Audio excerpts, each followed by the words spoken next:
नमस्कार, देवभूमि चैनल में आपका स्वागत है।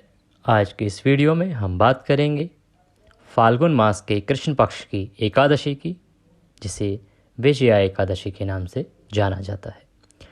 विजया एकादशी का व्रत आपको किस दिन करना है, गृहस्थ जन किस दिन करें और वैष्णव संप्रदाय के लिए व्रत किस दिन होगा, क्योंकि इस बार एक बार फिर से एकादशी के व्रत को लेकर बड़ा संशय है कि व्रत 6 को करना है, 7 को करना है, कब करना है, क्योंकि सूर्योदय के अनुसार जो एकादशी तिथि है वो बन नहीं रही है।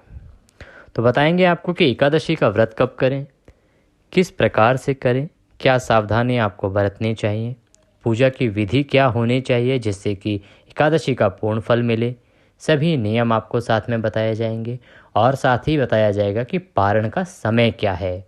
एकादशी व्रत का पारण आप कब करें कि आपको एकादशी व्रत का पूर्ण फल प्राप्त हो और आपने जिस मनोकामना के लिए पूर्ति के लिए, जिस इच्छा की पूर्ति के लिए व्रत किया है, वह इच्छा अवश्य ही पूरी हो। हिंदू धर्म में एकादशी का बहुत अधिक महत्व होता है। हर माह में 2 बार एकादशी आती है, एक कृष्ण पक्ष में और एक शुक्ल पक्ष में। फाल्गुन मास के कृष्ण पक्ष की जो पड़ने वाली एकादशी है उसको विजया एकादशी के नाम से जाना जाता है। इस दिन विधि विधान से भगवान विष्णु की पूजा अर्चना की जाती है। भगवान विष्णु को श्रीहरि भी कहा जाता है। श्रीहरि की आराधना करने से व्यक्ति की सभी मनोकामनाओं की पूर्ति होती है, उसे सभी पापों से मुक्ति मिलती है और मृत्यु के पश्चात मोक्ष की प्राप्ति होती है। इस बार एकादशी को लेकर संशय है कि एकादशी 7 मार्च को है या 8 मार्च को है। इसके विषय में हम आगे आपसे चर्चा करेंगे। अब बात कर लेते हैं कि जो विजया एकादशी है उसका व्रत आप किस प्रकार से करें। देखिए, व्रत करने के लिए सबसे पहले जो नियम है वो दशमी तिथि से आरंभ होते हैं। आप दशमी तिथि को जो अन्न का भोजन है वो नियम के अनुसार दोपहर के बाद नहीं करेंगे। दोपहर को जो आप खाना खाते हैं, लंच जिसे आप बोलते हैं, उसके बाद रात्रि भोजन में आपको अन्न नहीं खाना चाहिए। आप लहसुन प्याज आदि का सेवन करते हैं, तामसिक जो भी पदार्थ हैं उनका सेवन करते हैं, वो भी आपको दोपहर के बाद नहीं करने चाहिए। अब क्योंकि आज के समय में जो लाइफस्टाइल है उसमें बहुत सारी परेशानियां हैं, बहुत सारी मेडिसिन चल रही होती हैं, तो मुश्किल होता है। तो ऐसे में आप रात्रि भोजन कर सकते हैं, लेकिन उसमें तामसिक पदार्थ लहसुन प्याज आदि का बिल्कुल भी सेवन ना करें, उनसे बचें। और रात्रि को ब्रश आदि करने के बाद आप सोएं। साथ में ही आप जो तुलसी पत्ते का, जो क्योंकि बड़ा महत्व है एकादशी के व्रत में, तो जो तुलसी पत्ता है वो आप दशमी तिथि को ही तोड़ के उतार के रख लें, क्योंकि एकादशी को तुलसी माता को हाथ नहीं लगाया जाता, छुआ नहीं जाता है। तो तुलसी पत्ता भी आप याद से दशमी तिथि को ही उतार के रख लें। एकादशी तिथि के दिन आप सुबह ब्रह्म मुहूर्त में उठ जाएं। ब्रह्म मुहूर्त में अगर नहीं उठ पाते हैं तो सुबह सूर्योदय से पहले अवश्य उठ जाएं। सूर्योदय से पहले उठने के बाद स्नान आदि करने के बाद स्वच्छ वस्त्र धारण करके सबसे पहले भगवान सूर्य को जल दें। सूर्य को जल देने के बाद आपका जो पूजा का स्थल है, मंदिर है जहाँ पे आप पूजा करते हैं, वहाँ पे आसन लगा के बैठ जाएं। कोई चौकी या पट्टा लें, उस पर एक पीला वस्त्र बिछाएं। पीला वस्त्र बिछाने के बाद उस पर भगवान विष्णु की प्रतिमा या तस्वीर स्थापित करें। वो स्थापित करने से पहले उस पर हाथ से पुष्प लेके उस पर रखें और भगवान को आसन प्रदान करें। उसके ऊपर आप वह प्रतिमा या तस्वीर स्थापित करें। आपके घर में गणपति जी होंगे, मंदिर में गणपति जी होंगे, उनको स्थापित करें और उसके बाद सबसे पहले भगवान को स्नान कराएंगे। स्नान कराने के लिए आप एक लोटे में जल लीजिए। लोटा किसी भी प्रकार का हो सकता है, तांबे का, पीतल का, स्टील का। अगर नहीं है तो आप गिलास ले लीजिए, गिलास में जल लीजिए। उस जल में थोड़ा सा गंगा जल मिला लीजिए, इससे आपका जो जल है वो पवित्र हो जाएगा। उसके बाद भगवान को स्नान कराना है। स्नान कराने के लिए एक पुष्प लीजिए। पुष्प नहीं है तो 2 उंगलियों से आप जल के छींटे भगवान को दीजिए। छींटे देने के बाद आप एक स्वच्छ वस्त्र से उनको पोंछ दीजिए।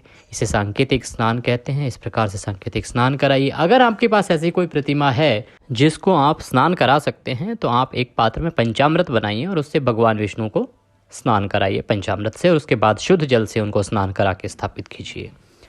स्नान कराने के बाद भगवान को रौली कुमकुम आदि का तिलक लगाइए, घी का दिया जलाइए, धूप जलाइए और भगवान को पुष्प की माला अर्पित कीजिए। खुले पुष्प आपके पास है तो पुष्प चढ़ाइए।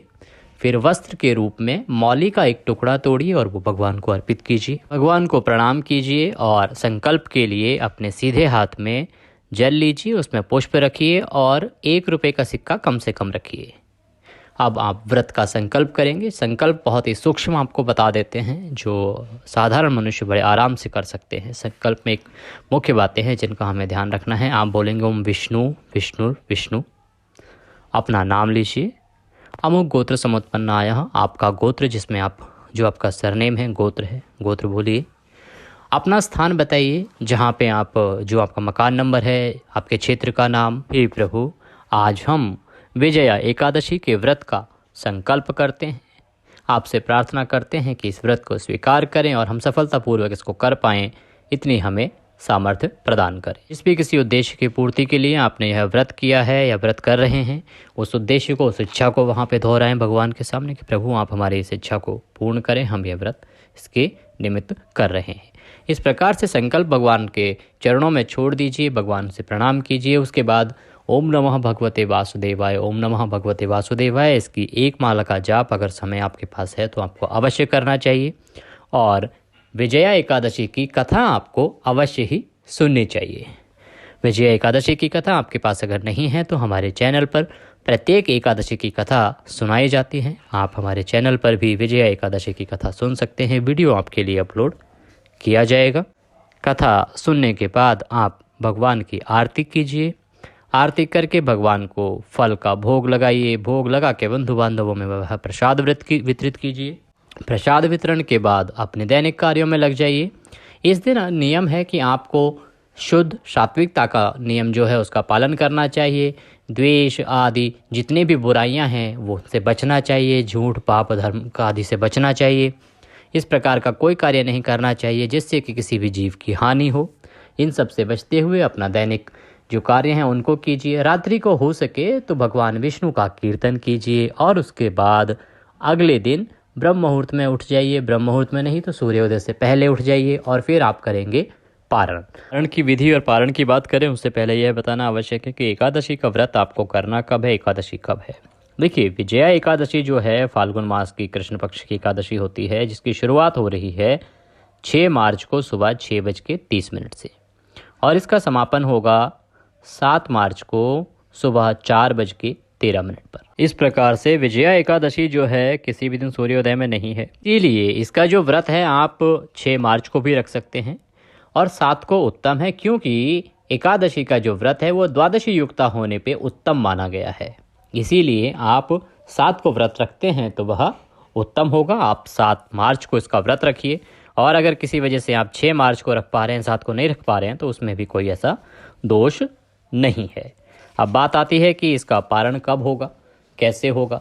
देखिए, पारण के लिए आप अगले दिन सुबह ब्रह्म मुहूर्त में उठ जाइए। उठने के बाद आपने जहाँ पे आज पूजा की है एकादशी के दिन, वहाँ पे भगवान विष्णु को स्नान आदि कराइए। जिस विधि से आज स्नान कराया था, स्नान कराने के बाद सबसे पहले आप भगवान का विधि विधान से पूजन कीजिए। पूजन करने के बाद भगवान से प्रार्थना कीजिए कि हे प्रभु, हमने पूरे मन, कर्म, वचन से अपना ये जो व्रत है इसको पूर्ण किया है। आप इस व्रत को स्वीकार करें और हमें दया का आशीर्वाद प्रदान करें। इसमें अगर हमसे कोई गलती, कोई त्रुटि, कोई भूल हमसे हुई हो तो उसके लिए हमें क्षमा प्रदान करें। इस प्रकार से भगवान को प्रणाम करके भगवान की आरती कीजिए। आरती करके भगवान को भोग लगाइए। भोग में क्या होता है कि देखिए, पारण के दिन अलग अलग नियम है। अलग अलग स्थान के हिसाब से प्रदेश जो है हमारे भारतवर्ष में, अलग अलग प्रदेश में अलग अलग चीज़ें बनती हैं। कहीं पे पीले चावल से भोग लगाया जाता है, कहीं खीर पूड़ी से भोग लगाया जाता है, कहीं मिष्ठान से भोग लगाया जाता है। आपके यहाँ पे जिस भी किसी पदार्थ से भोग लगाया जाता हो आप उससे भोग लगाइए। अगर आपको ज्ञात नहीं है कि किस से भोग लगाना चाहिए तो आप किसी भी उपलब्ध पदार्थ से भोग लगा सकते हैं। आप चाहे तो खीर पूड़ी से भोग लगा सकते हैं, आप फल से भोग लगा सकते हैं। आपके पास फल भी नहीं है तो आप दूध से भोग लगा सकते हैं। आप पराठे या सब्जी जो आप घर में बनाते हैं उससे भी भोग लगा सकते हैं भगवान को। भोग में आप तुलसी दल अवश्य डालें, तुलसी का पत्ता अवश्य डालें, भगवान को भोग लगाएं। भोग लगा के अपने बंधु बांधवों को, मित्रगणों को, सभी को प्रसाद वितरित करें। प्रसाद वितरित करके स्वयं प्रसाद ग्रहण करें, व्रत का पारण करें। हो सके तो इस दिन आपको किसी ब्राह्मण को घर बुलाकर उनको भोजन कराना चाहिए, उनको दान दक्षिणा देनी चाहिए और उसके बाद अपने व्रत का पालन करना चाहिए। यह उत्तम माना गया है।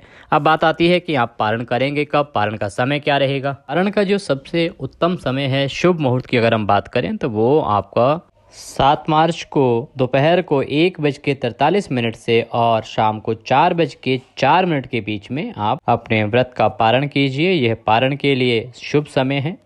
अगर हरिवासर की बात करें तो हरिवासर जो है वो सुबह 9:30 बजे समाप्त हो जाएगा 7 मार्च को। अगर कोई विशेष परिस्थिति हो तो आप 9:30 बजे के बाद भी अपने व्रत का पारण कर सकते हैं। और अगर आप 7 मार्च को व्रत कर रहे हैं तो आप पारण 8 मार्च को करेंगे। 8 मार्च को पारण सूर्योदय के बाद आप कभी भी कर सकते हैं, वह उत्तम रहेगा। ये थी जानकारी विजया एकादशी के बारे में कि विजया एकादशी कब है और कैसे आपको व्रत पूजन करना चाहिए, पारण कब करना चाहिए। आशा करते हैं जानकारी आपको पसंद आई होगी। अगर वीडियो अच्छा लगा हो तो उसे लाइक अवश्य करें। कमेंट बॉक्स में जय श्री हरि लिखना ना भूलें, इससे भगवान श्री हरि का आशीर्वाद आपको प्राप्त होगा। भगवान की कृपा आप सब पर बनी रहे, इसी कामना के साथ अभी लेते हैं आपसे विदा। अगले वीडियो में फिर होगी आपसे मुलाकात, तब तक के लिए जय श्री हरि।